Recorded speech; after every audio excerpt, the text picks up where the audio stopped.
welcome everybody to Roundtable 85, back again with another all-star panel.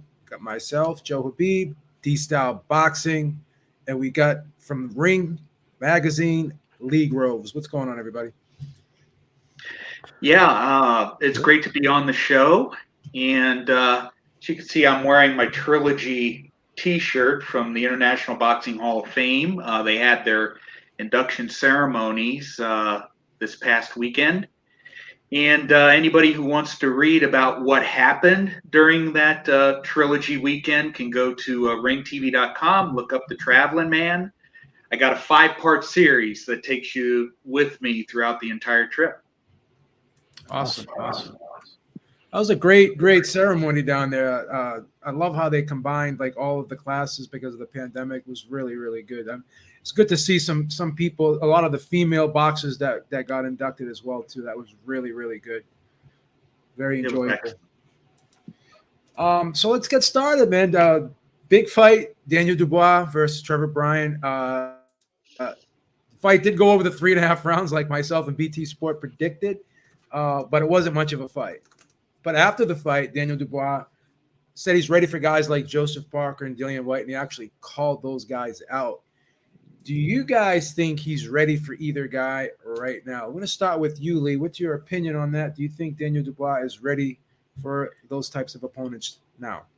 I think it makes sense, and as far as fighting Dillian Whyte and Joseph Parker, they should probably take place in that order, since Whyte is coming off the KO loss to Fury, and Parker is still a solid top 5, top 10 heavyweight.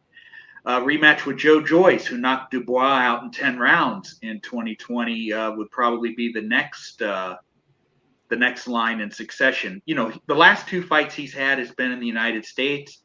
They may mention during the post-fight interview that he wants to go back to the UK and showcase his wares for the home folks. And I really think that those fights also make sense because the guys at the top of the division, Fury, Usyk, and Joshua, are going to be busy potentially with each other for the next 12 months. You have the rematch between Usyk and Joshua, and the winner, the fight that makes most sense for the winner is a 4-belt undisputed fight with Fury.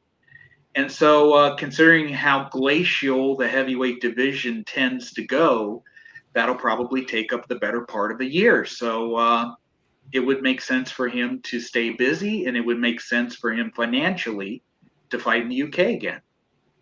Yeah. D, what do you think, man? I think Daniel Dubois is ready for Dillian Whyte and Joe Parker? I think he beats Dillian Whyte, to be honest with you. I just don't see how Dillian Whyte beats Dubois, and just in my opinion. And as far as Parker, that's a little more tricky. I think Parker. And I think back of like when he hurt Joshua with that right hand, and then Joshua conveniently had the ref fix his tape and stuff like that's still in my head. And I think Joshua at that point was a better fighter than Dubois right now. Right? It'll be tricky. But I don't know if I think that's like a 50-50 fight right now at this moment. It's my opinion, and I think it's a perfect fight. It's a good fight for Parker to get back in the mix. Okay, and it's a good step up for Dubois. Right. His first step up was Joyce. He didn't pass that test, but Parker will be another one. Although I'm very surprised he's not calling out Joe Joyce, right? The guy that beat him. Okay, I'm surprised he didn't say, you know what, I want to run it back. That should be his number one priority at the moment.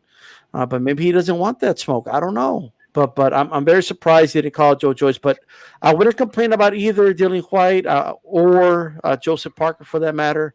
But Dubois knocks out Whyte with an uppercut, and in my opinion, and I think the Parker fight goes decision. It'll be a tough decision, but I think Dubois will pull it off. But he's definitely ready, though. I mean, those are good fights for him. Yeah, my only concern with Dubois is, I think he's a fast twitch muscle fiber guy, and those types of guys tend to not have great stamina. He throws everything hard. He doesn't really feel his way through a fight. There's no probing jab. Everything is like with power, right? And I think in a long fight, a fight where he had to dig deep, where he had like, case in point, the Joe Joyce fight kind of faded a little bit. Obviously, Joe Joyce broke the orbital bone in his face, but you saw the fight turning in those later rounds, and that's my only concern. And Dillian Whyte's the same way though, so he's a guy who kind of blows his wad a little bit and has that lull in the fight, and sometimes doesn't always get his second win. Doesn't finish the fight strong. We saw in the Joseph Parker fight, Joseph Parker almost stopped him in, I think, the 12th round. So I think that Dillian Whyte fight is interesting, but as you said, D, I think that Joseph Parker fight is definitely a more difficult task for him. But if he can kind of get that adrenaline in check and he can kind of relax a little bit and kind of learn how to throw different variations of punches and not throw everything so hard, I think he'll be okay. But the technique is there. The punch placement, timing, speed. He can throw punches straight. He throws a wide array of punches, and every punch he can hurt you with. We've seen him hurt guys with the right hand. We've seen him hurt guys with the left hook. Seen him go to the body. We've seen the uppercut. So he's a heavy-handed guy.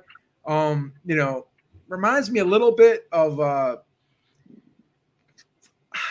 like how he throws the right hand. He reminds me of Lennox Lewis a little bit, how he throws the right hand. But Lennox Lewis is a little bit more methodical. But watch out now. They're going to be saying, "Oh, we compared him to Lennox Lewis." You got to watch out. Similarity, but not the same. But Right. yeah, I think he's got a lot of potential, and he's only 24 years old. So I'm sure with experience he'll continue to get better. Just a pop. You don't think the right hand is a little bit like Joshua's, like AJ?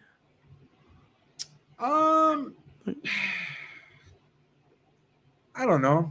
I guess you can compare them. I guess he reminds me of AJ because he's like that muscular built and yeah, like that. That's what reminds me of it. So I am just like I'm questioning. I don't want to put words in your mouth, but I'm questioning, like in the second half, right? With all those with all those muscles or whatever. Like when the air gets in the muscles, is he going to tire out? Is he going to have the same power in those punches? That I do question, because I feel like in the Joe Joyce fight early on, he was landing bombs, and he was still landing as the fight progressed, but the punches weren't as effective as the fight progressed. Yeah. You know what I mean? Yeah. So he's got to learn how to pace himself. He's got to learn how to vary up, some of the snap to those punches. You can't put everything in every punch. You got to use some setup punches, some throwaway punches. But when you look at the guys that are built like him, like Mike Tyson's another guy, David Haye, Jean Pascal, those guys who have that round, bubbly look to them, those are the types of guys, the fast twitch guys. They're the guys that tend to have the stamina issues. When you look at a guy like Deontay Wilder, who's got those long, athletic type swimmer, basketball type muscles, those are the guys who have the stamina. But Deontay Wilder was, blessed with, both worlds there, because he has the fast twitch, but he does have some degree of slow twitch too. So yeah, it's going to be interesting. Let's talk about another fight that was not as exciting. It's kind of lackluster in my opinion, and that's the Edgar Berlanga fight against Alexis Arguello, Roamer Alexis Angulo. Another lackluster performance from Berlanga again. I had the fight razor close. I thought he edged it, but he failed to impress again. We talked about him before. Was he overhyped? Can he become better? Can he ever get to a level where he can challenge some of these top guys at 168? Or is this all that we're going to get out of him? And not only that, the biting incident, I believe he got suspended now. Was it for 6 months or something like that, I believe? And that was just a lack of composure on his part, frustration setting in. Drew, welcome. How you doing, brother? I'm all right. Tired, but I'm all right. Well, thanks for joining us. What were your thoughts on Berlanga? And is this what we're going to get? Is this the best of Berlanga?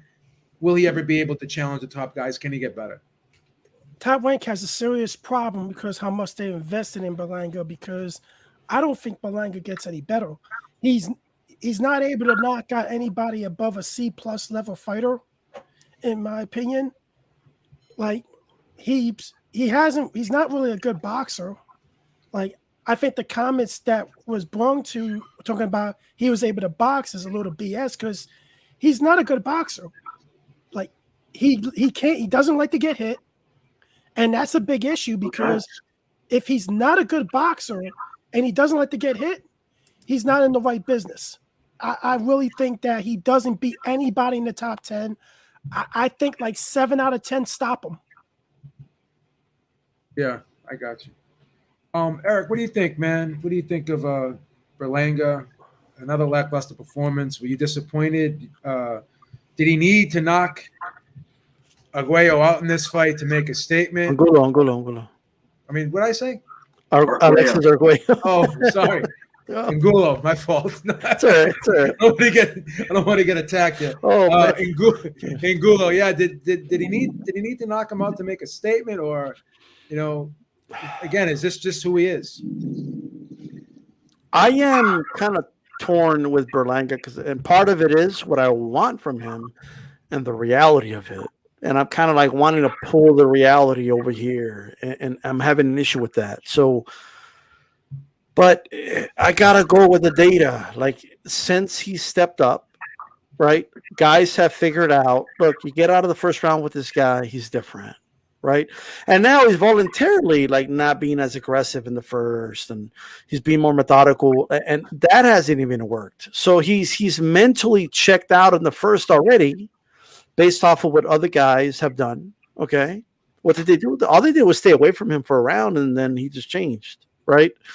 How does this guy go from knocking everybody out in the first round to not being able to knock anybody out? Well, that's because the competition got better, right? There's more film on him. Okay, coaches, trainers, they've studied him, and what they figured out is very, at that level, very elementary, and it's not that hard to figure out. So now Berlanga is trying to be a boxer now all of a sudden. I want to give him a pass, right? I want to give him a pass in this fight, but I'm not.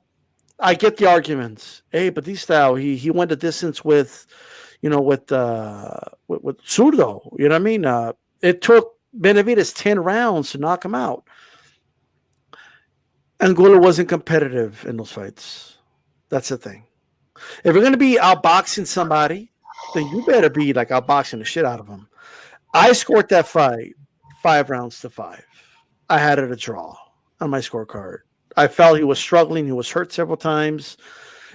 His right hand, it just isn't the same when he's backing up. He has like this awkward, he can't just move on the back foot, sit, and then throw it. It's just awkward. He was out of position. It was crazy. He's going to have problems when he moves up in competition. And then not only that, so what are you going to be? Are you going to be this top dude, A-level guy, one of the best? Or are you going to be like that action fighter? Well, which one are you going to be? Because if you're not going to be the top of the food chain on one end, you better be entertaining. Well, no one's going to watch Berlanga if he's going to be on his back foot the whole fight. Boxing at a C-level game. I mean, nobody's going to watch him like that. So he needs to make up his mind. You know what I mean? Like, nobody wants to see a very, very, very poor man's version of a very good boxer, right? People want to see Berlanga go out there, kill or be killed. That's what they want. Like, if Berlanga goes out there and he's like, yo, when you come to watch me fight, I'm either going to knock this dude out or it's going to knock me the fuck out. But you're going to get a fucking fight. Berlanga can go wrong if he's that type of fighter. He won't fail if he's that type of fighter. He just won't. Okay? But they're having an identity crisis, Joe. That's what they're having. Yeah, I agree. Lee, what are your thoughts on Angulo? I mean, Berlanga, sorry. I think one of the consequences of the 16-fight knockout streak was that it established the bar, the expectations bar of what we wanted to see. He built a social media following. He generated excitement beyond just boxing people. And it was that reputation that I believe prompted Top Rank to put him as the main event of the Puerto Rican Pride Parade weekend card at Madison Square Garden. And this was the culmination of a dream that he had since he was 9 years old. So you'd think that having this dream become real would give him the motivation to up his game. And instead, what we saw was not the bomber, but we saw a counterpuncher. We saw a boxer who was learning how to be more polished. And if this was the guy that we first saw, he wouldn't be the main event. He would not be as highly ranked as he is. And now that he's won the fight, and I agree with you, Beeb, I had it scored very close. I had it 96-94. I could see a draw, like D-Style did. The margins of the official scorecards were absurd. 98-92, 99-91. No, that did not happen.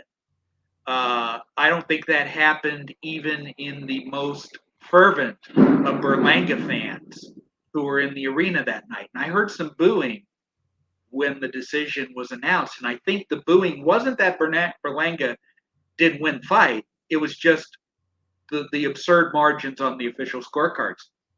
But, it was one thing for him to go the distance the first time around because he scored 4 knockdowns.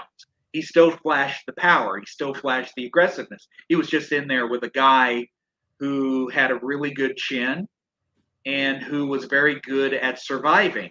But in his last 3 fights against Costares, against Steve Rolls, and now in his most recent fight against Angulo, he's regressed.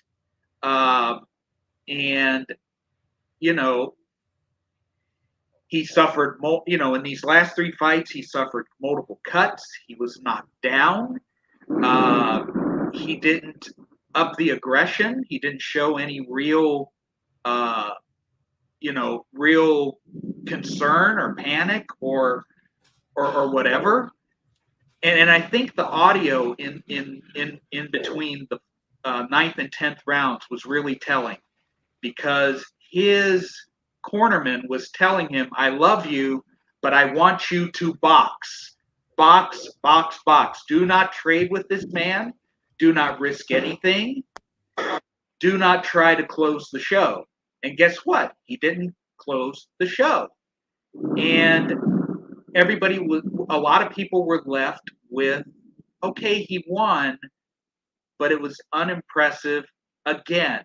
Now, you would think, okay, once is a one-off. Twice, maybe. But now it's 3 times in a row. It's a trend. And now, at age 24, he had a trainer change as well. So you kind of wondered whether the new regime would change his game for the better. And I don't think they have. And now he's in the position where he is in the top 10 in 2 sanctioning body rankings. He's getting close to a title shot. And he's looking like this. What's going to happen when he goes up against the top dogs in the division? What happens if he fights David Benavidez? What happens if he fights Canelo? What happens if he fights some of the other guys who are really top shelf in the division? I think we know what's going to happen. Yeah, I was not a big fan of getting rid of Andre Rozier. I thought that was a horrible move. With all due respect to his trainer for this fight, I just didn't think he did a great job. He's more like a cheerleader. He was begging him to do certain things. Andre Rozier in that corner is a general. He tells you what needs to get done. He doesn't sugarcoat it. He doesn't BS it. He's not lovey-dovey with you. This ain't Sunday dinner. Oh, thank you. It's so good that you're my father or whatever. It's not all about the pleasantries. It's a fight, right? Here's the problem. He was being interviewed before this fight, right? And I think it was Kriegel that was interviewing him, and he said to him, what does it mean to you to have Cotto? Cotto is going to be here tonight watching you fight. And he goes, well, I feel I can be a superstar, and I'm going to be a superstar just like Miguel Cotto.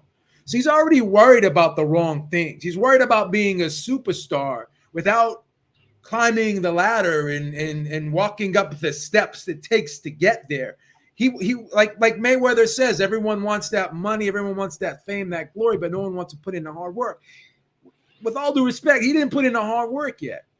And another problem I'm having is it's one thing being in a tough fight because we know Angulo is a tough guy. He's a rugged guy. He's a physical guy. But you knew that going in. But he was very frustrated by it all, right? He was being manhandled. He was being out-muscled.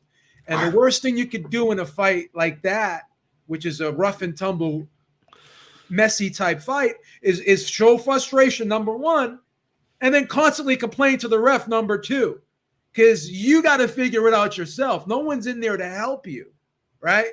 So that bothered me. And then the constant telegraphing of punches, the same pattern of punches, the same speed and rhythm of the jab. Everything is like so pattern-like, predictable and telegraphed. I just don't see any improvement. I don't see any creativity in this man's offense whatsoever. It's very basic. Sure, you can punch like a mule, but if you got a sign on your back advertising "I'm throwing the right hand," then people are going to brace themselves for it, or they're either going to parry it, brace themselves for it, or slip it. So I think how old is he? Like 28 now, or something like that. He's not young, right? He's not young. Guy like David Morrell. I think he's the same age as Benavidez, I believe. No, Benavidez is 25. I think Berlanga's around the same age, isn't he? The same age? He's Okay. 24. Let me check. I think Benavidez is 25. So yeah, they may be close in age. And I think David Morrell is another younger 25. guy too. He's 25, yeah. So these guys are all around the same age. But when you look at a guy like David Morrell, you look at a guy like David Benavidez, these guys are light years ahead of him. And Morrell is not getting that same push that Berlanga is getting. So that was probably worst thing in the world, hyping this guy up the way they did, because now there's so much pressure on him. And now, like you said, D, he's trying to reinvent himself. And all of a sudden he wants to be a boxer. He was better off trying. Oh, Joe Freeze? To be a knockout artist, because I don't think he's going to beat. Yeah, I don't think he's going to be this boxer. So yeah, let me. Yeah, like you actually froze for a little bit there, B, but we kind of got the gist of what you said. But I just wanted to add this really quick.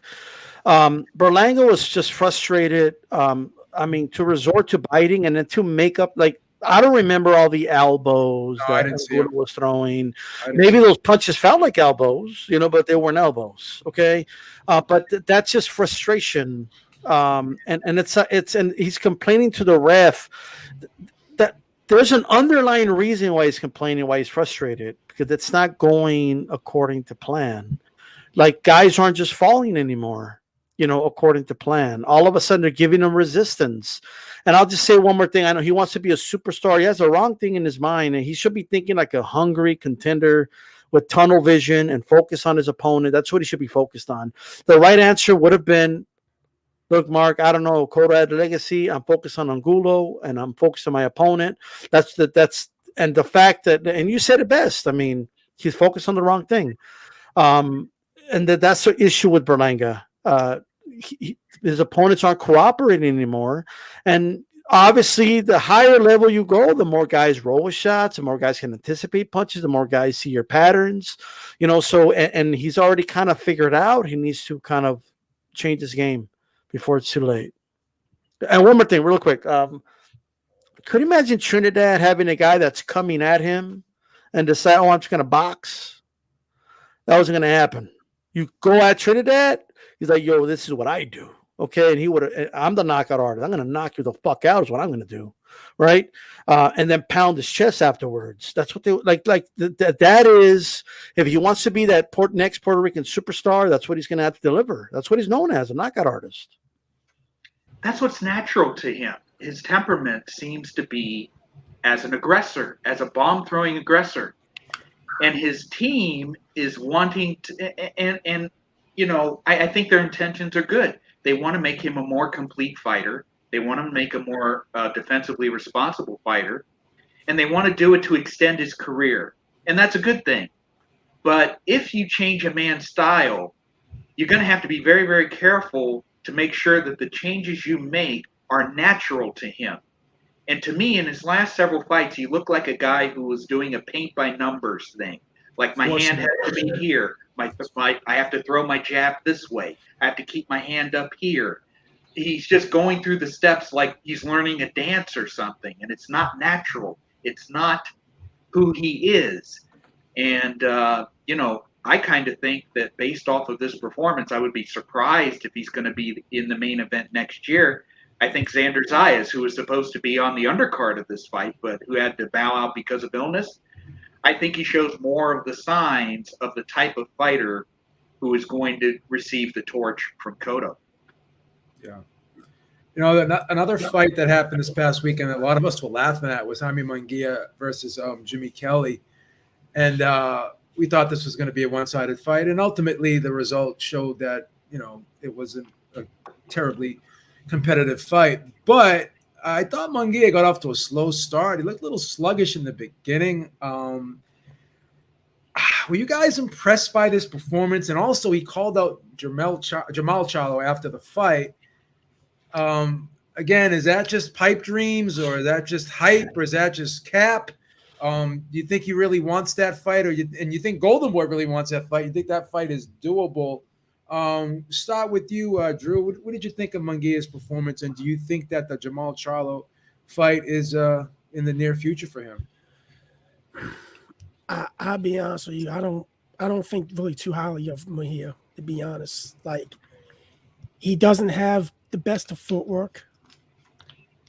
He showed in the 4 rounds, the 5 rounds that he had with Kelly, that he was really getting outboxed into the knockout, the stoppage and everything. And that's the type of fighter that's really going to beat Munguia.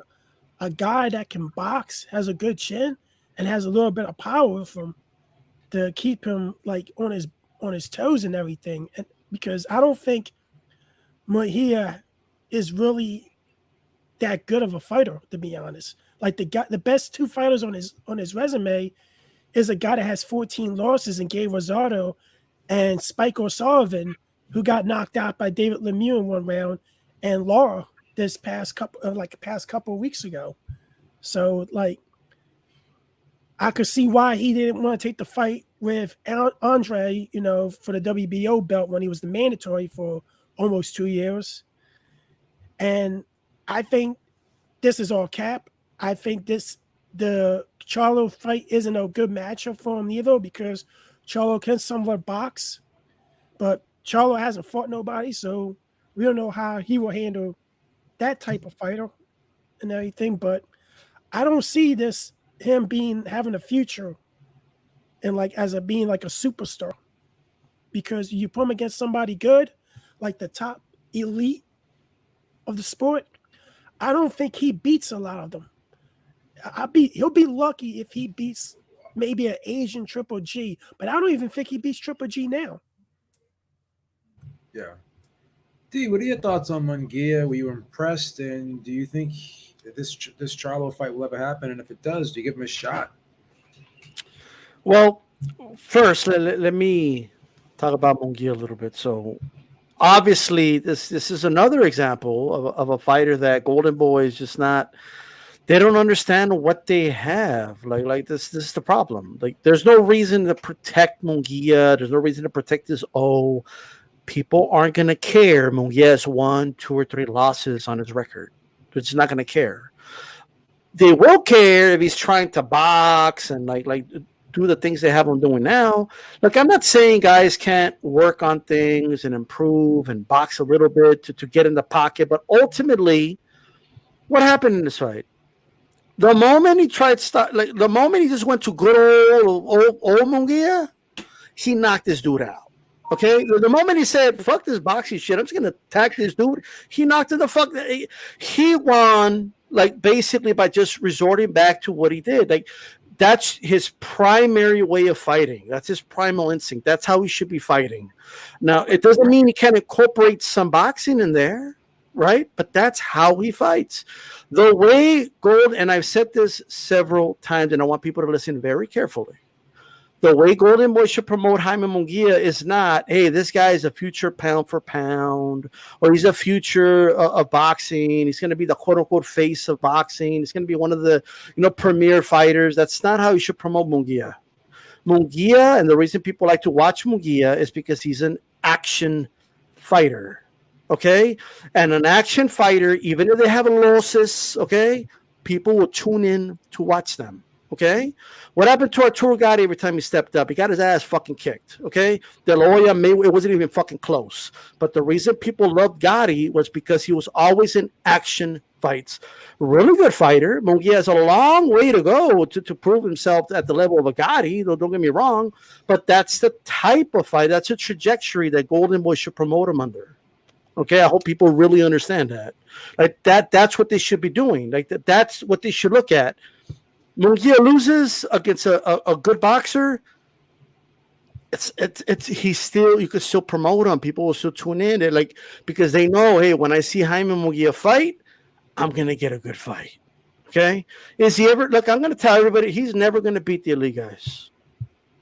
He's not that dude. That's not Jaime Munguia, and that's how you're judging him. You ain't looking. I don't think Golden Boy knows what they have. Just put him in there, and if he loses, he loses. And who knows? He might, I'll tell you what right now. Do I give him a shot against Jermall? Yes, I do. I'm not saying I would favor him. Okay, ain't nobody going to, like, after watching the Montiel fight, who, by the way, Munguia knocked out in a round or two, okay? And you see Jermall struggle with that dude, right? Why? Because he was taking Jermall's best punches and coming at him. Munguia does that better than Montiel.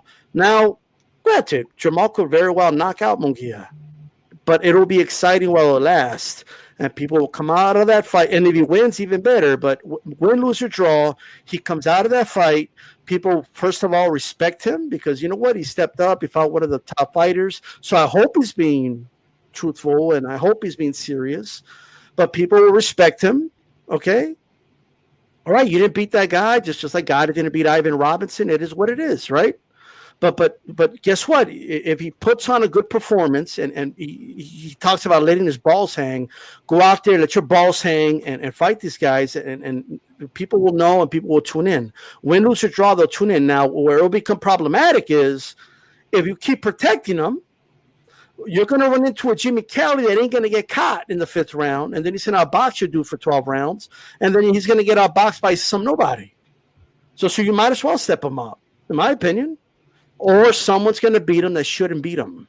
Okay?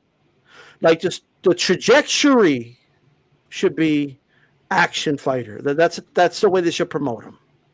Gotcha. Lee, what were your thoughts on Munguia, and do you think he's ready for Charlo? You mentioned at the top of the segment that you thought that that Munguia was sluggish. Well, there was a very good reason for that. He weighed in a career-high 165 pounds. This was a super middleweight fight. And he then, after weighing in at 165, he reportedly put on an additional 20 to 25 pounds on top of that. So that means that Kelly was fighting a cruiserweight in a super middleweight fight. Now, to Kelly's credit, I think he tried to fight the right fight, stick and move. And he had some very good moments, particularly in the second round, when he buzzed Munguia with a left hook to the chin. But D-Style was right in that once Munguia nailed Kelly with a punch coming out of an exchange and he started to get aggressive, that's when he had his greatest success. It was all over. This was very much like the Gilberto Ramirez-Dominic Breazeale fight not too long ago. Zurdo put on 30 pounds after the weigh-in. He was 204 pounds for a light heavyweight elimination fight. And like Zurdo, Munguia just overpowered a smaller man who couldn't hurt him with his power. I really think that those two fights should put a spotlight on weight bullies and how they ruin the concept of fair play in boxing. Boxing's a tough enough sport, but when a light heavyweight is fighting a heavyweight, or when a super middleweight is fighting a cruiserweight, that's just a little bit too much. Now, as far as the Charlo fight is concerned, got to remember that fight, Munguia versus Charlo, was all but made. The fighters agreed to a deal. The managers and promoters agreed to a deal. It was the TV networks that killed the fight, DAZN and Showtime, I believe, and everything was scuttled. So Charlo was matched up with a Maciej Seletsky, but that fight has been delayed because Charlo had, I think, a back injury. And so while everybody crapped on the fight when it was announced, now people are probably happy that that fight's not going to take place now. And as soon as Charlo's back heals, the natural fight to make is with Munguia. Maybe the boxing gods are saying, let's make that fight happen. And you got to give Munguia a chance to win, because when he's at his best, let's say we get the Munguia that fought Gabriel Rosado. He was averaging 70, 80 punches around. He was throwing nice combinations. He was scoring points. He was aggressive. He was defensively responsible for most of the fight, except for those occasional times where Rosado hit him with a single power shot. The fact is that both Charlo twins seem to specialize in low volume, high accuracy, out of the blue displays of power. They could be losing round after round after round. They could lose every minute of every round of the fight, but then they land the one big bomb and it changes everything. I mean, look at the Castano fight with at 154 pounds with Jermell. Jermall is the same way. So if that fight happens, Munguia's got a shot, but you can never count out either Charlo until the last second of the last round and the final bell rings. If he doesn't score a knockout by then we go to the scorecards and that's fine. But the Charlos are really good at that out of the blue thing. And that's why they're exciting fighters. That's why they're watchable fighters. That's why they're suspenseful fighters. I'd like to see the matchup next. Let's hope that Jermall gets healed up, gets 100%. Let's hope that Munguia gets back down to middleweight, and we'll see what happens down the line. The thing I like about Munguia is he does the best with what he has, and he knows who he is as a fighter. I agree with Drew. I mean, he's not the quickest guy in the world on his feet, and that could be a problem against Jermall, because Jermall is a quick guy, right? But the thing I do like about Munguia is he listens to Eric Morales. Eric Morales tells him, work off the jab. And he has a good jab, and he steps in with it, and he works his way on the inside, right? And I think he's a good inside fighter, right? I think he mixes up his shots well. When he does get inside, goes to the body, he has really nice uppercut. He shortens up his shots, even though he's a tall, long guy. I like how he shortens up his shots and gets some really good leverage on those punches on the inside. And he's relentless, and he's in phenomenal shape. He's never going to be a defensive specialist, but he is, starting to parry shots a little better. He's not catching shots as flush as he did earlier in his career. So I see an improvement, but you're only going to get so much out of Munguia, because he's not ever going to be like an athletic type guy like Jermall is, like an Andrade is, right? And he's never going to be that textbook guy like Golovkin is, right? So he is who he is, and he knows what he's good at and what he's not good at. And I think Eric Morales knows that as well. So I think the one thing that could be problematic for Jermall is, and we saw this in the Derevyanchenko fight, even though I had him winning that fight 8-4, but Jermall is a little different than Jermell. Jermell, I think, is a little more versatile than Jermall. I think Jermell can kind of counterpunch a little bit, fight off the back foot. He can fight on the inside a little bit as well. Jermall likes to fight on the outside. He likes to kind of circle you and measure you with the jab and line up the right hand. I mean, he can do other things, but he's more comfortable on the outside. I think if Munguia keeps coming forward and just is relentless, sort of like Derevyanchenko was, like Derevyanchenko made Jermall look uncomfortable. I mean, he was never in danger of losing that fight, I don't think, but he made him look uncomfortable. I think Munguia can take it up a couple notches and make him more uncomfortable. And I think if he gets inside, he can make it like a gritty fight. And I don't think Jermall would want that, right? So that's where the foot speed, and he's going to have to do some strategic holding on the inside and, turning and try to keep turning Munguia. But I think the fight could be interesting if Munguia's pressure and inside fighting, and even I think he'll be bigger than Jermall too as well. So, I think on the inside he can kind of muscle him, and maneuver his way into positioning himself to get those body shots and those inside shots off, the uppercuts and stuff like that. So I think it's an intriguing matchup, and I think Munguia, unlike Berlanga, I think there is an upside to him. I think there's a little bit more wrinkles to his game than Berlanga's, if I'm being honest. Like, I'll be honest with you, I don't think the fight's going to happen. I think Jermall's going to move up to 168. Yeah, that could happen too. Yeah. I don't think Hyman can make 160 that much longer. Like, he barely made the weight, and he looked exhausted against Rosado at the weigh-in. And then the last minute they had to change it to 165. Like, yeah, he may move up to 68. The problem is, you got to get this guy. If the plan is to get him a title at 160, you gotta try to make that fight with maybe Janibek, because I doubt the Andre versus Janibek fight happens. I think Andre moves up to 168, and I think they'll probably make Munguia and Janibek fight for a vacated WBO belt. Yeah. That would be interesting. So, by the way, they're not going to put they'll never put Munguia in the ring with Janibek. No. Oh, he stops him. He stops. Yeah. Like I'm just saying, they're not going to put him in the ring with that guy. Yeah. Well, speaking of the Charlos, Jermell Charlo at 154, I believe this Tszyu fight has been verbally agreed to. They don't have a date and they don't have an exact time, but it seems like this fight is going to happen. We kind of feel good about this fight happening.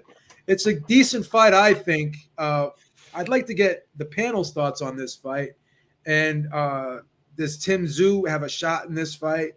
Or, is this another Jermell Charlo dominant victory or emphatic victory like the Castano one was? Start with you, Lee. What do you think of this fight? And what do you think of Tszyu's chances here? It makes all the sense in the world to me, given that Tszyu has been the WBO's mandatory challenger for more than a year, and he's rated in the top 3 in the WBC and the IBF, and he's coming off a couple of 12-round decisions against Inoue and Gaucher. I think that the fact that he showed that he can go 12 strong rounds, that helps his foundation. He's not knocking out everybody, and all of a sudden he's thrown into a 12-round fight. He can't handle the long road, so he's proven he can go 12 strong rounds. But what concerns me about Tszyu's chances against Charlo is the fact that Gaucher, who is not the biggest puncher in the world, knocked him down in the first round. And, if he can get caught and get knocked down by an out-of-the-blue shot by a middling shot-for-shot puncher, at least in comparison to his peers, what's going to happen when Jermall Charlo, who is a very good puncher, hits him? Maybe Gaucher couldn't finish him, Jermell could, and that's a big factor there. But I like the fight. I think that Tszyu is going to be aggressive. He is going to be no nonsense, all business. He is going to go out there to hurt Charlo. He is a big guy. He is a strong guy. He has good power. And it's going to be a fascinating fight for as long as it lasts. Right now, I'm leaning toward Charlo because of the experience and because of the fact that you can never count him out, just like his brother. But I am looking forward to this one. It's going to be fascinating. D, what are your thoughts on this matchup?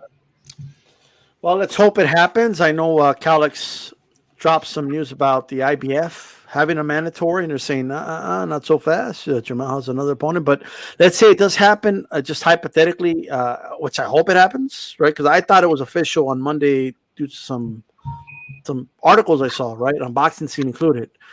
But I like the fight. And I personally don't like the boxing fans that are out here like discouraging Tszyu from doing the fight. Like, oh, you're not ready. Why are you doing the fight? He's not ready. He's not this. He's not that. Look, man. Jermaine Taylor was boxing for 4 years when he got a shot against Hopkins. Okay? And he beat him. Right? Controversial fashion, but he won the fight. Tszyu is a top contender. He just beat Gausha. Oh, but he got knocked down against Gausha. Yeah, well, Boone knocked down Ward. That type of stuff happens in boxing. When a fighter gets caught and dropped, I don't just look at, oh, you got dropped. That's not what I look at. I look at how does a fighter react when he's faced with that adversity, right? That's what I look at. And he passed the test. That happens to almost every single young fighter. At some point gets clipped and hurt, and when they pass the test, that's a good sign, right? He passed that test with flying colors. He went on to win the rest of the fight, almost every round, and people are stuck on that knockdown because he got knocked down. Well, knockdowns happen, all right? Like that's the way. Like Tyson Fury got clipped by Cunningham. He got up and he passed the test. He recovered, he mauled him, and he stopped him, right? People were stuck on that knockdown for years, right? Still to this day. But now, with all that said, I would favor Jermell to win that fight, right? And rightfully so. Jermell is the undisputed champion in the weight class. He's been tested. He's fought the better opposition. He's got the more experience. He's a good athletic fighter. He's got power, right? He's got a good team behind him. And not to say Tszyu doesn't, but Tszyu is rightfully the underdog. And I got to tip my hat to him for taking this challenge. And win, lose, or draw, it'll be a great learning experience for him. And we got to get over the fact that, he might lose. So what? Fighters lose all. Boom Boom Mantine lost to Arguello. He still had a great career. You know what I mean? Like Canelo lost to Mayweather. Guess what? He went on to still have a great career. And I'm not comparing. We don't know if Tszyu is going to be as good as Mancini or Canelo. We don't know that yet. My point is, I'm not worried about him possibly losing. I'm going to praise him for taking a challenge and for saying, you know what, I want to do it now. I want to fight now. And that's how we should, as fans, we should praise fighters that want to take the challenges, that want to step up, and that are willing to put it on the line. So I'm all for it. I think Tszyu's a good fighter. I'm not exactly sure. Like there's sorry people, he's not as good as his dad. I'm going to say we don't know yet. We just don't know if he's that good yet. He's going to have to step up, right? I'm sure a lot of people didn't think his dad was going to be an undefeated Zab Judah. He did, right? So you never know. But I would favor Jermell, but I love the fight. I can't wait to watch the fight if it happens. IBF, move out of the way. Let us have this fight. Okay? I'm just saying. Drew, what are your thoughts on this fight? I look at it like this. Anybody can get knocked down. Like, you can even get knocked down by when you're off balance by even a guy with the least power in a punch. Like, it's not you get knocked down by this guy, or they're gonna think he gets knocked out right away by somebody that has a huge knockout power and is elite. But it's a good fight to be made. But I don't really think Tszyu is gonna win the fight. It'll be good while it lasts, but I think the one thing that Tszyu is kind of iffy against is he gets countered. And I think that's where Jermell excels in with his volume of punches. I really think he gets countered. I think this may end by a counter shot. And like these styles says he'll learn from it, from the experience. But this is a step-up fight, and eventually you're gonna have to take a step-up fight. This is a step-up fight. You're fighting for the undisputed 154-pound championship. You are gonna make a name for yourself by becoming undisputed, or you're gonna get knocked out and learn from it. But I would pick Charlo by probably stoppage, late stoppage. Yeah, Drew, you made a great point, and I agree with you with the counter punching. I think Tszyu does get countered, and the reason why I do think he gets countered is he stays in the same spot too long. After he punches, he doesn't move, and he fights like his dad with that guard, like that high guard, and he gives you that space right down the middle. And you saw Gausha threaded the needle right down the middle because of the hand positioning of Tszyu. So, like I said, he'll come forward, and once he plants himself to punch, he'll sit there and punch, and he doesn't move. He'll stand there too long before he decides to step out and reset. And, when in between those transitioning from defense to offense to defense, like you said, Drew, that's where he's going to have problems against Jermell, because Jermell is a tricky guy. He can set you up. He can feint you.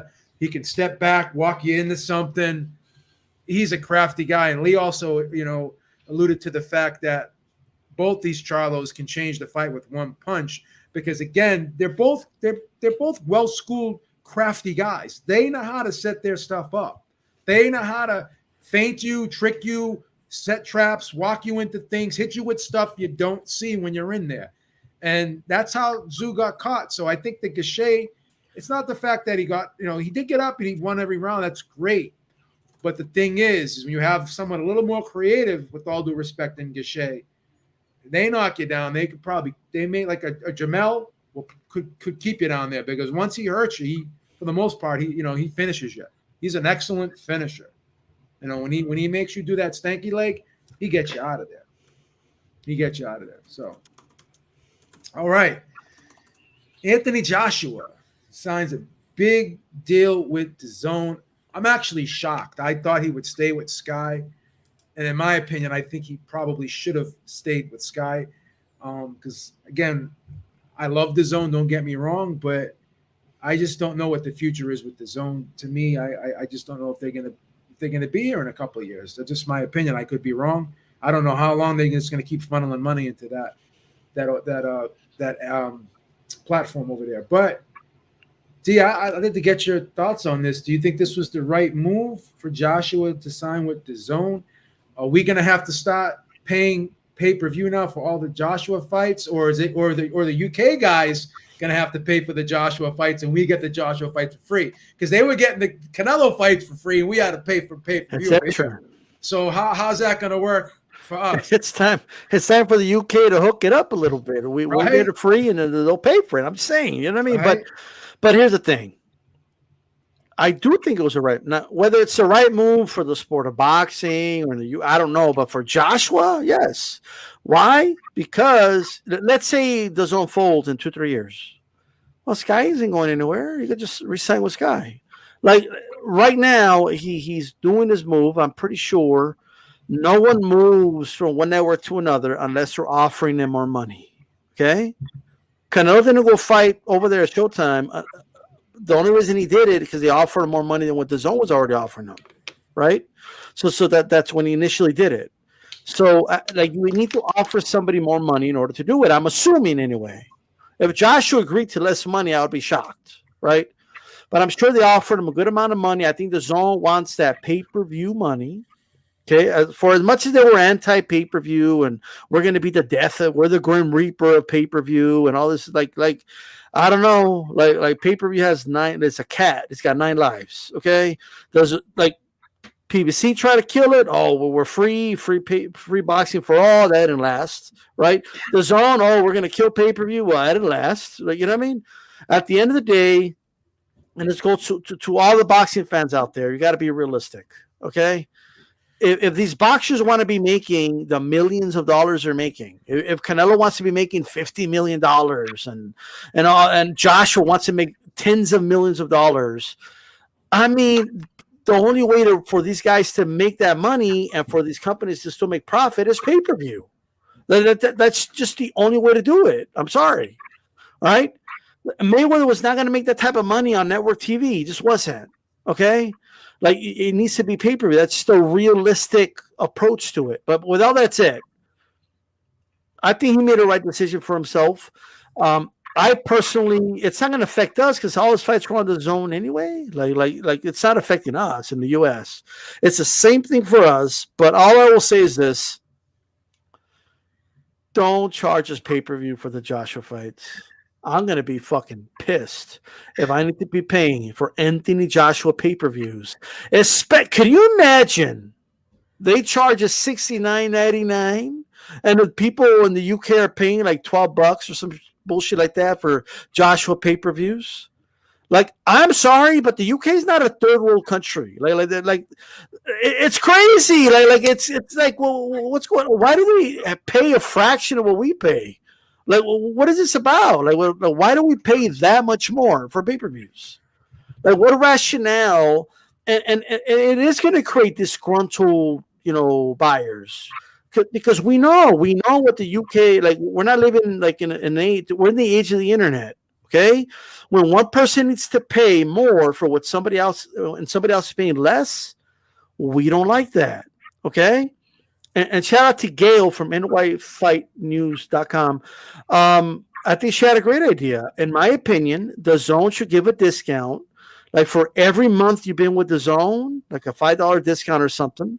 That way, if you have the Zone and you're a loyal subscriber, you had them for 3-4 years, you get these pay-per-views for free. Okay? They need to reward the loyal subscribers. There's no reason we should be paying the same, which we are, by the way. I don't care what they say. Oh, you get a $20 discount. No, we don't. We're paying $20 a month. What are you talking about? Right? And then the ones that paid $100 up front, they paid $100 up front. You're still charging them the damn pay-per-view. This is crazy. So that's all I'll say. Like, don't make the mistake of charging us more. Just like, and I hate to say it, I'm sorry, B, but over there with Fury, Warren and Aram were charging us like $79.99 when they were charging them less over there. That's crazy for a fight that happened over there. I'm sorry, but that just wasn't a blockbuster fight that we should have been paying for. They should have put that fight on ESPN. It would have gotten more attention. It would have had like maybe 5 million viewers or something. It would have been a bigger deal. But with that, all that said, I think Joshua made the right decision. I think he's going to make more money. I think this is what Hearn wanted, personally. So he's getting what he wanted. This is a big win for Matchroom for the moment. Long term, I don't know, but right now it's a win for Matchroom. It's Eddie Hearn's. He delivered something for the Zone. I'm sure the Zone's wanted this. Lee, was this a good move? I think it was. Makes sense on several levels. First, Eddie Hearn split away from Sky to join DAZN in June 2021. And now Joshua is splitting away from Sky to join DAZN in June 2022. So it kind of fits in that realm. And it also makes sense to me because Joshua is in the process of changing everything else around him.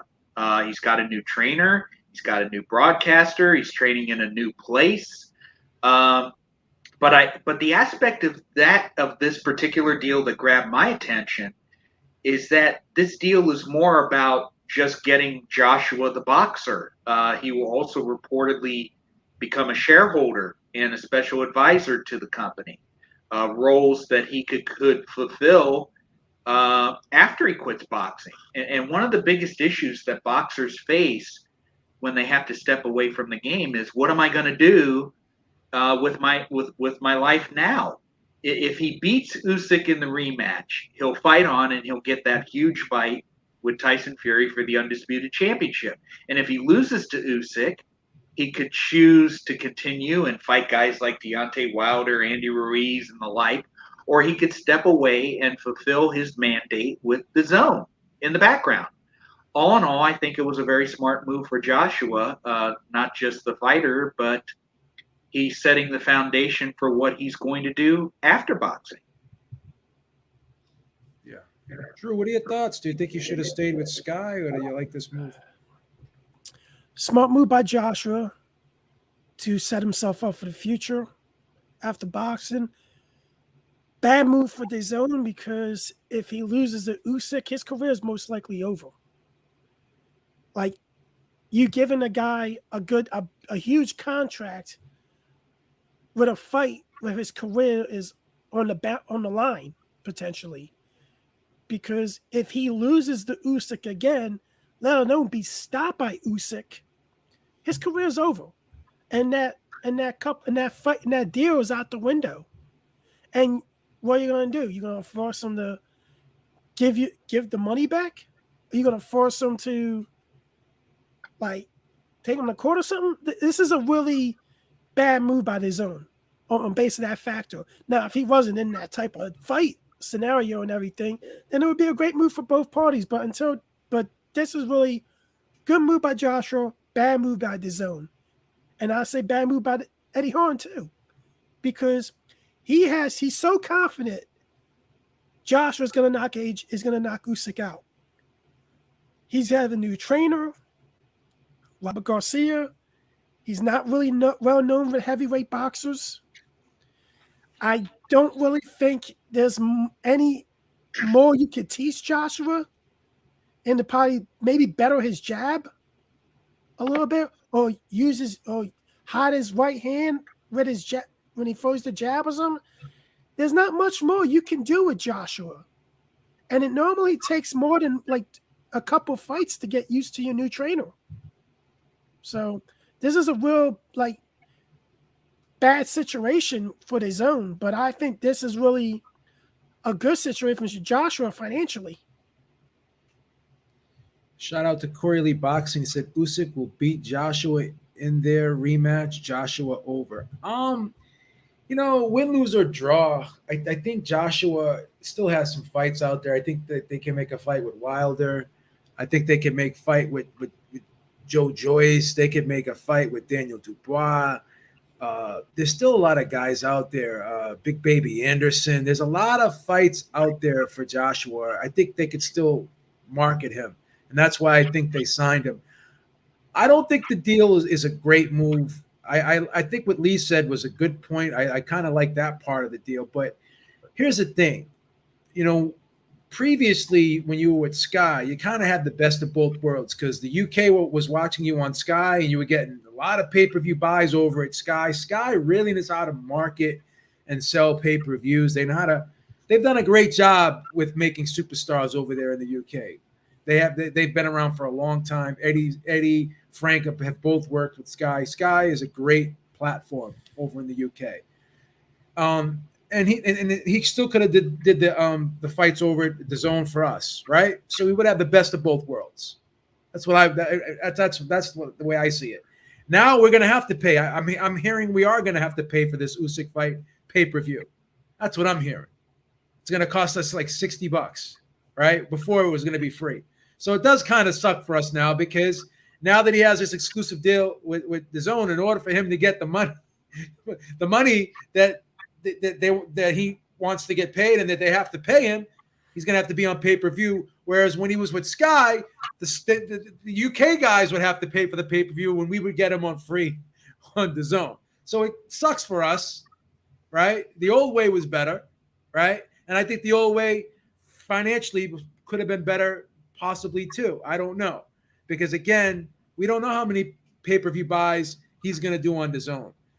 Canelo had a drop off in his pay-per-view buys, and I know the fight with Plant could argue was bigger than the Bivol fight. More people maybe knew Plant or the significance of the fight being undisputed, but nevertheless, they did 800,000 pay-per-view buys, and I guess they did 550 or so on DAZN. We don't even know what they did, but again, when you ask the average person, what's DAZN, I don't know. I just don't think that they have ever reached that subscriber base in America that they wanted to reach. And I'm just not sure that this is going to be, a great move. I'm not sure. It remains to be seen, in my opinion.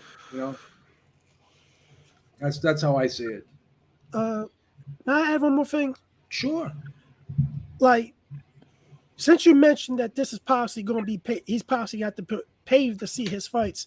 Yeah. It's even a worse deal because the casuals don't really know about Anthony Joshua because the only time he went to the United States to fight, he got knocked out miserably by Andy Ruiz and everything. So he hasn't yet come back to redeem himself. And like, I don't think this rematch, this Usyk rematch, does more than maybe 200,000 buys, maybe 150 at most. Yeah. A couple of things. So first, because one fight I have on my mind is because a fight that, let's say he loses to Usyk, which I think most kind of agree more likely will happen. You never know. It's heavyweight boxing. But let's say he loses to Usyk. The one fight that AJ could still do that would be a huge fight will be AJ versus Wilder. Okay? That fight would still sell. People would still tune in. And I've been thinking, like, well, now that he's not with Sky, he's going to be with DAZN. Like, how likely is that fight to happen? You know, because but the only way that fight happens is if he wins a rematch, and he has the 3 belts, and Wilder's willing to go to DAZN because, say, I have a chance to win 3 belts here, so I'm going to go to DAZN. But if Joshua doesn't have any belts to offer, let's say he loses to Usyk, right, and he's got no belts to offer, is Al Heyman willing to loan out Wilder, his biggest heavyweight name, over to DAZN to go fight Anthony Joshua? Is he willing to do that? Like, I don't know if he's willing to do that, but without the belts on the line, and which could be probably the second biggest. Some say the first. I'll say the second biggest heavyweight fight that could be done outside of Usyk Fury for undisputed. It's up there, but I don't know if he's willing to loan out Wilder without the belts. You know what I mean? I just don't see it happening. And I don't see Eddie Hearn letting Joshua go over to Fox or to Showtime to fight on pay-per-view with Wilder either. I don't see that happening. You know what I mean? So we may never get the fight if he loses to Usyk. Well, here's the thing, too. Like you mentioned, these DAZN fighters, they're really not – like, in order to become undisputed, you got to actually leave DAZN and go somewhere else, right? Canelo became undisputed on what? PBC. He couldn't do it on DAZN. You know, same thing with Devin Haney. He had to leave. He had to do it with Top Rank, right? So all like DAZN is trying to create this stronghold, but I don't know if they have like Eddie never got enough American fighters to really build up a stable where, you know, he can make a splash here, right? So all the big fights really are going to have to be because again, Fury is an ESPN fighter, right? How is Joshua? If Joshua wins, how is he going to fight Fury? Fury's not going over to DAZN. There's no way. There's no way he's going to fight on DAZN. So what is Joshua's deal? Can he lead? Can he? All his fights have to be. I'm sure he has to give them exclusivity, right? So how is he going to fight Fury, right? That's what I'm saying. So I don't know if this was a great move. I don't see after he beats Usyk, what's he gonna do? He can't. You know, what's he gonna do? He can't fight Fury. There's no way Bob and Fury and Warren are gonna want to go over to DAZN. There's no way, right? So this just creates a bigger problem, in my opinion. I think there's more of a chance of Bob and Eddie working something out to do a joint pay-per-view cast than is PBC loaning out Wilder to go to DAZN. Unless they can work out where the American pay-per-view is going to be on ESPN and then the UK pay-per-view will have to be purchased through DAZN. That's a bigger problem. That's I don't know. And then with the money, look, like Fury look at the money he made against Whyte. He's not going to accept less than that against AJ. Yeah. So I'm not sure this is going to be a great move, man. That's. And the problem was the scale. Like he made this much, Whyte made this much. If you want more, like obviously AJ wants more. Like how are they going to come up with all that money? I mean, I'm just saying that's crazy. And I don't think Usyk is like exclusive to DAZN either. I'm not sure. I don't know what his deal is. So. It's kind of better if he wins, maybe, but I don't even know if Fury would want to fight him. And speaking of Fury and speaking of Bob, Bob was being interviewed after this Joe Smith Jr. Artur Beterbiev press conference, and I think it was by Seconds Out. Shout out to Seconds Out. And they were talking about Fury, and Bob seems to think that Fury's not retired. You know, he thinks that Fury's going to fight again. So What are your thoughts? Is Fury really retired? According to Bob Arum, he says he's not. Let's start with you, Drew. Is Fury really retired? Or is that just all a smokescreen? I know we talked that up before, but Bob, I think, kind of let the cat out the bag this time. Look at it like this. You have a year to defend your title. Until that year is up and he has to make a decision to relinquish that title, you can't consider him retired. He could say he's retired all he wants, but as long as you say you're holding on to that belt, you're not retired. You're still an active fighter, in my opinion. Yeah. Lee, do you think Bob kind of slipped up a little bit here and let the cat out the bag? Did he say something he probably shouldn't have? Or what's going on? No, I think he's saying something that we all already suspect anyway, because Drew's right. If he was really going to retire, he would have relinquished the belt immediately and walked away. But because he hasn't, he still has that belt. It's still a big bargaining chip as well as his own star power. No, the fact that he hasn't vacated means he's still in the game. He's just waiting for his options to come in. He has the right to do that. He has a year to do it.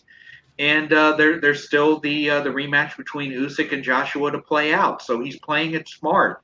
We'll see what happens. Of course, I'm sure that Fury is rooting for Joshua to regain the championship because that is a monster fight that would do historic numbers in the UK. I can only imagine what the numbers will be. And I think the fact that that fight would generate numbers would motivate the differing parties to come together and come to some sort of deal. It's happened before, and considering the money that could be made, it could happen again. Is it going to be easy? No, it's never easy. Nothing is ever easy in boxing. It is much easier to do an arms deal between the old Soviet Union and the United States than it is to put together a big heavyweight championship fight. So, but if there's money, there is a way. Yeah. What do you think, D? Yeah, at this rate, we're going to have a peace in the Middle East before we have an undisputed champion at heavyweight. But here's what I'll say, okay? Dude, like, Tyson Fury is full of shit. Like, you've been knowing that, babe. Like he is. Like this dude, look, he's erratic. And what I mean by that is unpredictable, right? He might very well believe that he's retired one day and then the next day just decide, I'm not retired anymore, right? I mean, that's how erratic he is. Like, this guy is, if there's one thing for sure about Tyson Fury, just one thing that's for sure, is that nothing is for sure, right? Nothing is guaranteed with this guy. Nothing's for sure with this guy. This guy's full of shit, okay? And I've come to the conclusion that it's not even, and the reason it's unpredictable, why you can't read it, because it's all in real time. Like, it's not like he's planned out this like road to like how I'm going to do this. Like I'm going to retire and then I'm going to pretend I am, but I'm really not going to be retired. And then I'm going to do that. That's not a plan. Like, he just literally does. I don't think he knows what he's going to do. I just don't. But I know he wants the option open. That I do know. He wants the ability to kind of dictate what he wants to do with his career. He wants to be able to be like, well, I'm going to hold on to the belt. I'm not going to vacate it just in case I change my mind down the line. Then I have the belt with me. That's what it is. Okay. No, I do believe that if Joshua wins, more than likely he'll come back. Right. And I'm basing this off of things he himself has said. Right. When Joshua was the 3-belt holder, he couldn't stop talking about undisputed. After I knock out the DAZN, I'm going to go after AJ and become undisputed. You know what I mean? And then he got mad at AJ when AJ lost the belt. Okay, called him a DAZN again and saying, hey, you stupid DAZN. I can't believe you lost the belts. Before that, he had said that he has no interest in fighting in Usyk because the heavyweight championship of the world is the Western belt.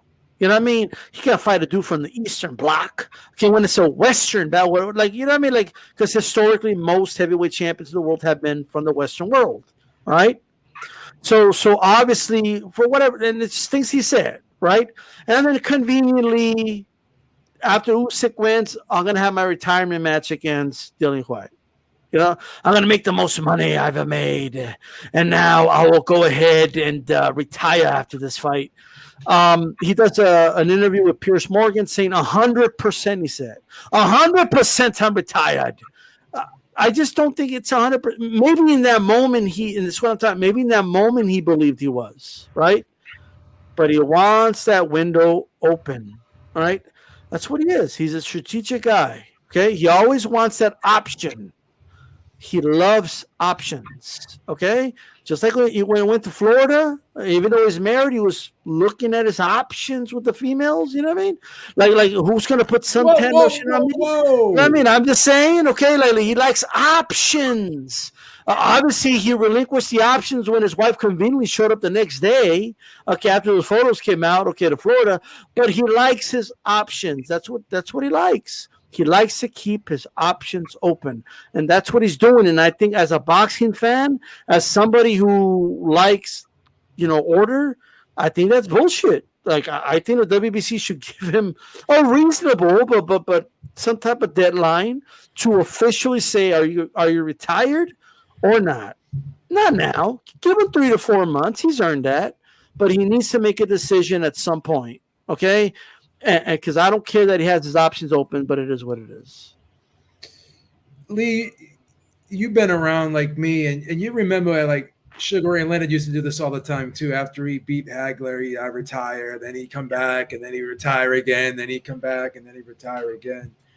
It's kind of like the same stuff, It reminds me of Sugar Ray Leonard, and he was Fury and Frank Warren, I think, were on Talk Sport together. And they were talking, and they were being asked questions, and Fury was like, "Yeah, I'll come back for $500 million." Like, he's throwing all these crazy numbers out there.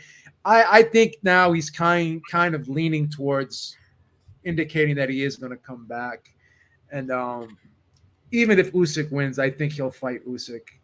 To be honest with you, I just think that I think that the money is going to be too great.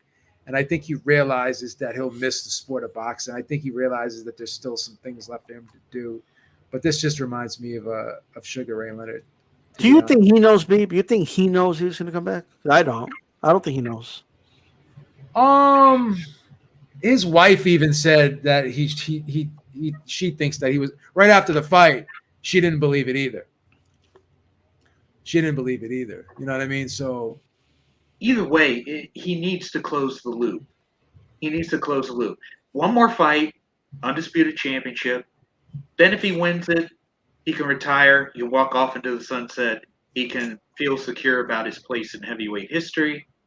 The best, arguably the best of his era. And then if he loses, he can walk away if he wants to, because the fight's already taken place. And if he walks away now without having closed the loop, there's always going to be that what if over his career. Well, he was great and he retired undefeated, but what if, man, he didn't fight the Usyk Joshua rematch winner, and he never went for undisputed. It's like an unfinished symphony, and you don't want to have an unfinished symphony for your legacy. And so that's why I think either way, he's going to fight again. He's just going to grab a bargain before doing so. Yeah, because look, I guess what's getting to me is this: like, no, I don't know, because again, he's erratic. But I think some people believe he's playing 3-dimensional chess out here, and I just don't think that's the case. I just think he's just erratic. I just think he doesn't know. He's like an erratic. He doesn't know what he like. Remember, like when the Joker's talking to in the movie Dark Knight, when he's talking to Harvey Dent, he tells him, I'm that erratic dog. That's all I am. I'm just chaos. That's what he is. He's chaotic. I don't think he's as calculated. Some people are saying, oh, he's playing 3-dimensional chess and he's working. He's tricking every. Like, what reason would he have to trick people or make us believe he's retired for? Like, for what? Like, he could just say, I'm going to wait for the winner of Usyk Joshua. He's still going to make millions. He's still going to make a lot of money. there's no logical reason why he's going the way he's going. Like if it is because he's playing playing 3-dimensional chess, Beep, or 4-dimensional? Galaxy's playing 4-dimensional chess. It's crazy. Drew, do you think he'd fight Usyk if Usyk won, or you think he's just bullshitting? You know, I take it like this. When Tyson Fury, like, he could be a liar, but in the ring, when he says he's going to do something to somebody, he does it. He said he was going to knock out Deontay Wilder, he did it. He said he's going to knock out Dillian Whyte, he did it. And when he said he was going to beat Vladimir Klitschko, he did it. So, like, at the end of the day, if he does fight Usyk, which I think he will eventually fight Usyk, because I think it's that fighter's pride that wants to win the big one undisputed, to be known as all-time great and the greatest of his era. I think it will make him it's something that he just can't pass up, because I'll tell you this right now, if he does passes up and Usyk becomes undisputed, Usyk is the greatest heavyweight of his era. And he has less fights than Joshua and Fury at heavyweight, and he'll be known as the greatest heavyweight of his era. So it's a toss-up. But like I said this before, if Fury and Usyk fight, I will give Fury the edge, because they're both boxers, but Fury has the height, and I think Usyk will have a problem getting inside of Fury. But Usyk's the only one that I think that can beat Tyson Fury is Usyk. Yeah. He does act a little different when they mention Usyk's name, though. I'll just say that. He doesn't seem too enthused about Usyk, but he feels really good about Joshua. He'd actually pick Usyk to beat Joshua this upcoming rematch. So it's interesting, very interesting. But the big one this weekend, Joe Smith Jr. versus Artur Beterbiev, and I'm really excited for this fight. I think this fight is a can't miss. It's going to be an exciting fight. Who do you guys think wins this one? And what are your thoughts on this matchup? Let's start with you, Lee. I think the very best thing for Joe Smith is that this fight is taking place in his backyard, because he's going to have a full house of screaming Long Islanders pulling for him. And the kind of support that has been known to lift fighters another level, right? And against Beterbiev, he's going to have to reach that level. The good news for Smith also is that he's had the most trouble against quick, mobile boxers like Dmitry Bivol, like Maxim Vlasov. I thought Vlasov narrowly decisioned him, in fact. And he's had more success against boxer punchers like Jesse Hart and Eleider Alvarez. The bad news is that Joe Smith hasn't met anybody who can match his power, much less exceed the power the way that Beterbiev can. Now, I think the best chance for Joe Smith is to jump on Beterbiev early, because he's had a history of being a very slow starter. He's been dropped twice in the early rounds against Jeff Page Jr. I was there for that one, and Callum Johnson. And Joe's numerical history suggests that he is capable of getting off to a fast start, but not always. So if Smith does significant damage to Beterbiev in the first 3 rounds, he can win. And if he really hurts him, he can ride the wave of that crowd support. If he hurts him, he can finish him. But if he lets Beterbiev warm up his engine, if he allows him to get it into his rhythm, he's going to lose.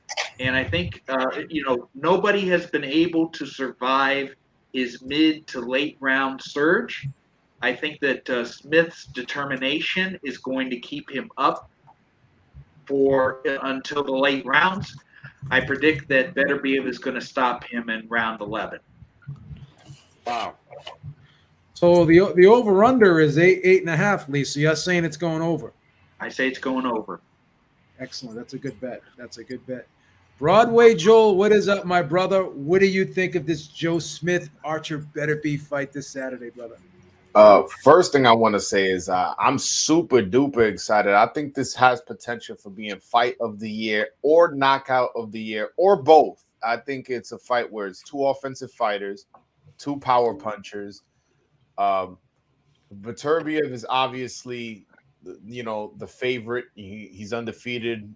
All his fights have ended in knockouts, but I think a lot of people are underestimating Joe Smith. And just to be clear, I am picking Beterbiev to win by knockout, somewhere around 6, 7, 8. Those middle rounds, I'm picking him to stop Joe Smith. But I'm not going to discount Joe Smith's ability of scoring a one-punch knockout. Beterbiev is there to be hit, and you can say, oh yeah, he's a tough guy, he has a good chin, but we have seen him down twice.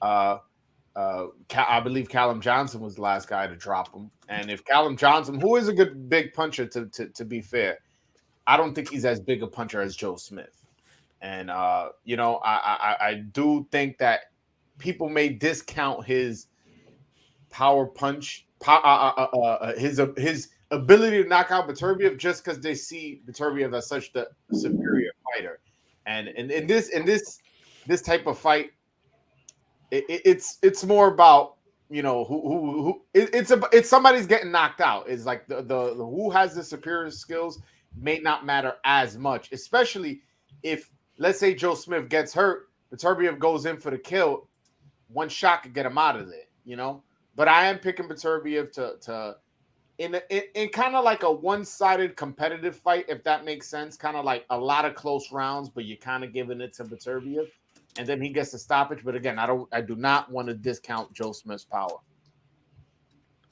Drew, what are your thoughts on this matchup, brother? When this fight was first made, I gave my prediction. I wasn't gonna, and I don't really change my picks because I just like. But I think the longer this fight goes, the better it favors Joe Smith.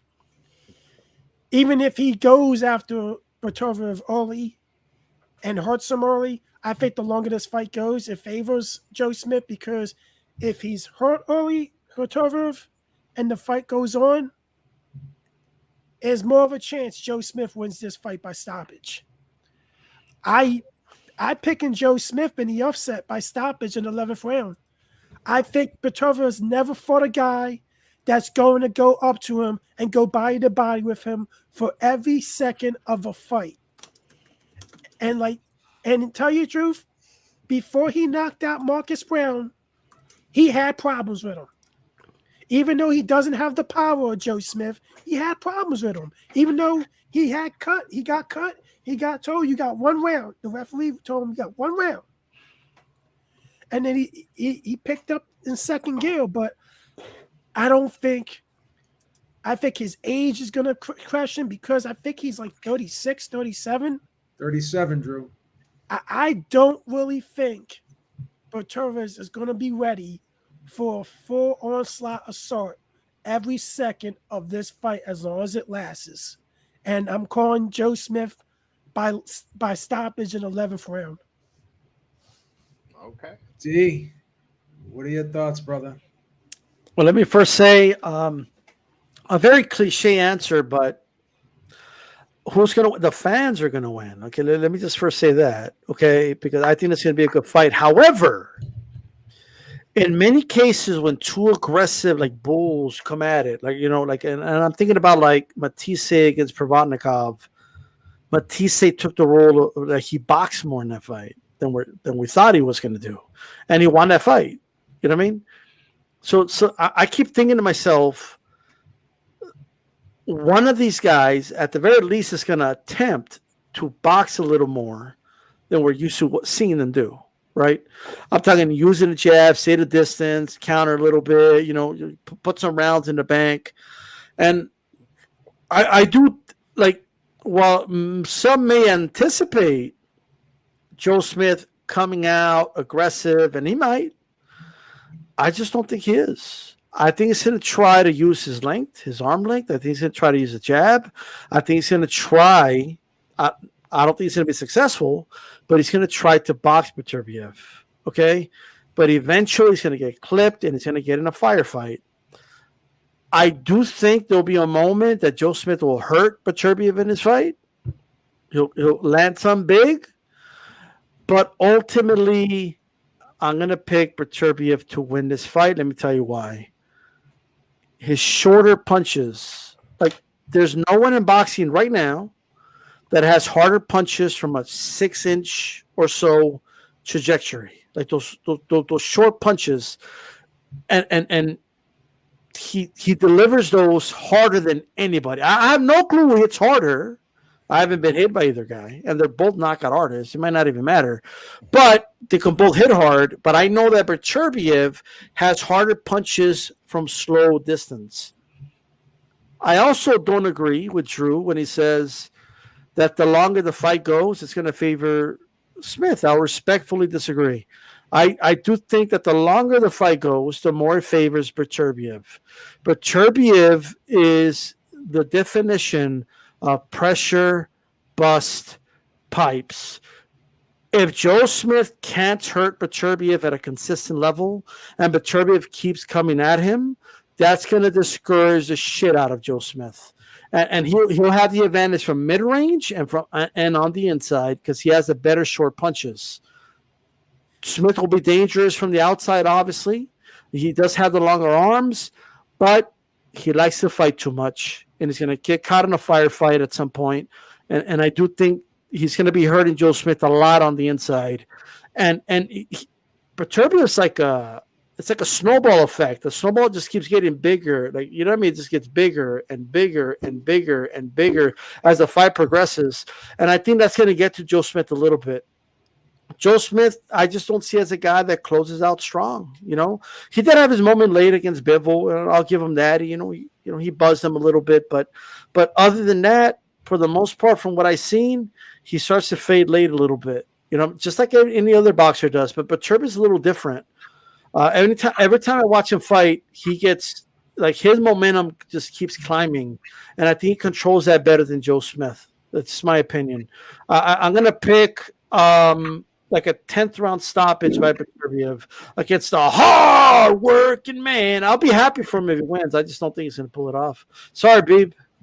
Yo, matter of fact, Lee, Joe, maybe you guys can answer this. In 17 career fights, how many times has Beterbiev been past 10 rounds? I think once. He has one knockout. I think he scored a 12th round knockout. He scored a 12th round knockout. Yeah. Okay. I am a real American. Fight for the rights of every man. Getting back to what D-Style started it, saying that the fans win. I totally agree with that, which is why I'm going to be there live, man. I'm like, I haven't been this... Broadway Joel in the house, ladies and gentlemen. I haven't been this excited for a light heavyweight championship fight since Ward Kovalev too. Like, regardless of, if you're a fan of either fighter, this one, I don't think this fight goes 12 whatsoever, no matter who you pick to win. And two, I think this is going to be one of the most entertaining fights at light heavyweight that we've had in a long time. Well, I'm going to give my take on this. The over-under is 8.5. I think the over 8.5 is a great bet. It's a minus 135 if you want to be conservative. If you want to be a little brave like myself and Drew, Joe Smith is a plus 500 here. Here's the thing about Beterbiev. He's a very, very, very dangerous fighter. He's very heavy-handed. And D-Style made some good points about his punches. But to me, I don't really look at him as an inside guy. I look at him more as a mid-range guy, and he's kind of a clubber. He's more of a clubber type. He reminds me of George Foreman the way he throws some of those punches. He's got a very good jab, though. He squares up a lot, I think, too. He's not the hardest guy in the world to hit. I don't think he's the quickest guy in the world either. And I thought Marcus Brown got off to a great start. You could argue he won the first 3 rounds of that fight, right? In the last couple fights of Beterbiev, he's gotten stoppages, but they've been late. I actually had Vosdick up in that fight as well, too. I think Joe Smith, as D-Style said, has the longer arms. I think he's a little bit taller as well. I think he's better from the outside than Beterbiev. But I think another thing that Joe Smith likes to do is he can muck it up a little bit on the inside, and he can make it rough for guys. He knows how to be physical up close, and he's a good body puncher. We saw in the Hopkins fight, we see in the Fonfora fight, like how he got in those guys' chests and he grinded it out with them. Whereas Beterbiev, when you get close to him, he tends to push you off him a little bit. He likes, like I said, he likes that mid-range space, right? I think Smith is quicker than Beterbiev. I think he's got faster feet. I think you can argue he's got faster hands. I think the speed. I think he fights at a faster pace. I think the key thing for Joe Smith is to keep this fight out of the mid-range. Easier said than done, mind you. But if he goes all the way in or stays all the way out, I think he's safe. But I think if he gets caught in that mid-range, that's where he can get hit with those short clubbing type punches from Beterbiev, and that could be a problem. But here's the thing. Joe Smith is like that little engine that could, man. He's got a gas tank for days. He's got great stamina. He's very durable. He's a big, strong guy. What's going to happen if Beterbiev does not have that one punch that turns the fight, and Joe Smith just keeps throwing punches, right? Keeps working off that jab, stepping all the way in, mucking it up when he gets close, grinding it out, mauling, digging to the body, putting shots together up close, then jumping back out, jabbing, throwing the right hand from the outside. You know, what's going to happen if Beterbiev does not have that one punch that stops Joe Smith from doing what he wants to do? We've never seen this guy go the distance before, right? We've seen him behind in fights. We've seen him knocked down. And what happened? That punch always bailed him out, right? In the Vosdick fight, I thought he was losing. I thought he was he started coming on, but I think early on, Vosdick was running circles around him, right? And then he started landing some body shots, slowing Vosdick down a little bit. But even up until the point of the stoppage, I had Vosdick up, right? So what is going to happen if the punch does not bail him out this time, which it may not? Because you can argue that Joe Smith may be the hardest puncher that Beterbiev's ever been in the ring with. You can argue that Joe Smith is probably the strongest guy that Beterbiev's ever been in the ring with, right? And you add on to it that fast pace, I think Joe Smith can pull this one off. I really do. I think Beterbiev is slowing down a little bit. 37 years old. Like I said before, not the hardest guy in the world to hit. I would not be surprised if Joe Smith grinded out a hard-fought 12-round unanimous decision in this fight, or like Drew said, possibly get a late stoppage, right? So I'm rolling with Joe Smith there. I think that he's a very, very live underdog. I think people are sleeping on him. This is not the Dmitry Bivol type style, like Lee Grove said. I think this is a style that suits him better. And as Broadway Joel said, I think this is going to be a Fight of the Year candidate. And it's going to be even more special when I am a real American rises to the top here. He ain't gonna win, Joe. Local 66 in the house, baby. It's a good story. I mean, if he wins, they can make a movie about it. But he ain't gonna win. Plus, he's in New York, right, Lee? He's in New York. That is the one place on earth, place on earth where he has a real chance here. Wouldn't that be a beautiful movie? Like, oh, the hardworking man, Joe Smith, beat the monster Beterbiev. Like, that'd be a great movie. They could put it in Tinseltown. Okay, with Sal Grade. I don't know who would play Joe Smith. Maybe Joe Smith. Maybe the Beeb could play Joe Smith in that movie. You know what I mean? You know what I mean? But young enough to play himself. That's right. But like, it's a great movie. You know, it sounds great. It sounds awesome. But then I watched the Vlasov fight. I'm not impressed. I watched the Jesse Hart performance. I'm not that impressed. He won. He got the W. Like at the end of the day, I don't think he won one of those. But that's not here nor there. But I just think the pressure is going to get to him. I really do. Look at these guys' faces, man, including Vosdick. Vosdick didn't just get caught with a big punch. I agree with you that he was winning per the 10-point must system, right? Just like Maldrick Taylor was winning against Chavez. but he was getting punished. Similarities to those He was getting punished. These guys have a look in their face like, what the fuck is this dude? Like why couldn't I stop this? They look confused. They don't just look beat up. They look confused. But this guy's a local 66 member, bro.